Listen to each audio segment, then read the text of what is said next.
Story time de cuando me secuestraron. Todo empezó un día al salir de clases. Recuerdo que ese día estaba lloviendo y yo no tenía paraguas.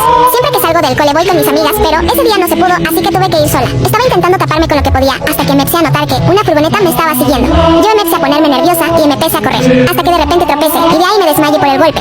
Cuando abrí los ojos estaba en el maletero de una furgoneta, porque sí, era grande. Recuerdo que tenía la boca, las muñecas y los brazos atados con alambre duro. Me llegó un ataque de ansiedad y no pude parar de llorar. Intentaba gritar, pedir ayuda o soltarme, pero era imposible. El conductor o el secuestrador no me podía escucharme porque había una especie de separación entre el maletero y los asientos. Aunque no lo puedo confirmar, creo que estuve en el maletero entre 7 u 8 horas porque sí estuvo bien largo el viaje. Cuando la furgoneta frenó, una puerta se oyó, la del conductor. Por eso, sabiendo que iría a abrir el maletero, decidí hacerme la dormida por miedo a que no me gritase o pegase. Pero, a pesar de todo, cuando abrió el maletero el conductor dijo: Mira, niña, no te me hagas la estúpida y haz el favor de levantarte o te levantaré yo. Entonces, con mucho miedo me levanté. Nada más levantarme, me cogió bruscamente del brazo y me llevó a una especie de cárcel de niñas. Diría yo porque al entrar estaba repletas de puras niñas y mujeres mal cuidadas y deprimidas. Al principio me alivié al pensar de que al menos no estaba sola, pero algo no me cuadraba y le pregunté al secuestrador que qué estaba haciendo aquí. Mira, niña, te lo digo desde ahora. Aquí te vamos a utilizar como una y ni intentes escapar porque estamos en otro país. Estaba alucinando. ¿Qué acababa de decir? Apenas tenía 12 años en ese entonces. Él me estuvo llevando muy duro hasta la celda, tanto que me dejó moretones. En la celda me quitaron la cinta y los alambres.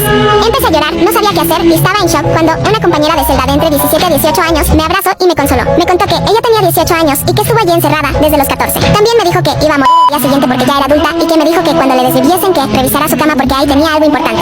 Yo, aunque me dio pánico saber que una chica iba a morir y yo no sabía nada, también me invadió la curiosidad de saber qué había en su cama. Pues al día siguiente vi que la chica ya no estaba en su cama y me puse a llorar, pero a pesar de todo revisé su cama y encontré una nota en la que ponía: tienes que meter la mano en el retrete y ahí encontrarás las llaves del conducto de ventilación. Por allí podrás escapar. Estás en Marruecos. Me alivió al pensar que podría escapar de ese lugar, pero me impactó saber que estábamos en Marruecos. Lo que tenía pensado era hacer ese plan a la noche, pues de día era muy arriesgado. No iba a llevar nadie conmigo, sería más peligroso. La mejor opción era denunciar aquel lugar ya estando en mi país. Pero cuando aún estaba recapacitado con la carta en las manos, de repente un guardia me gritó: Hey niña, ¿qué tienes tú en las manos? Como no lo sueltes ya verás lo que te voy a hacer. En ese instante dejé la carta a un lado y la escondí rápidamente. Mi mayor miedo sería dejar que lo oliera el guardia, pero lo dejo pasar. Pero, como era mi primer día, no trabajé en eso y la noche llegó. Pedí permiso para ir al baño y, por muy asqueroso que sonara, estuve buscando con la mano en todos los retretes. No la encontraba. Cuando ya me di por vencida la encontré y sigilosamente busqué el conducto de ventilación. Casi me da un infarto. Había un guardia justo delante mío, pero estaba dormido, gracias a Dios. Entonces, lo encontré, por fin. Encontré el conducto de ventilación. Y sí, conseguí escapar. Cuando escapé me escondí en una furgoneta que iba a mi país, o sea, me escondí en el maletero. No me dio cuenta la persona que estaba conduciendo y pues me dormí y al despertarme noté que la furgoneta paró. Al fin llegamos. Dije, salí corriendo de la furgoneta y fui a preguntar a las personas que dónde estábamos. Resulta que estábamos cerca de mi ciudad.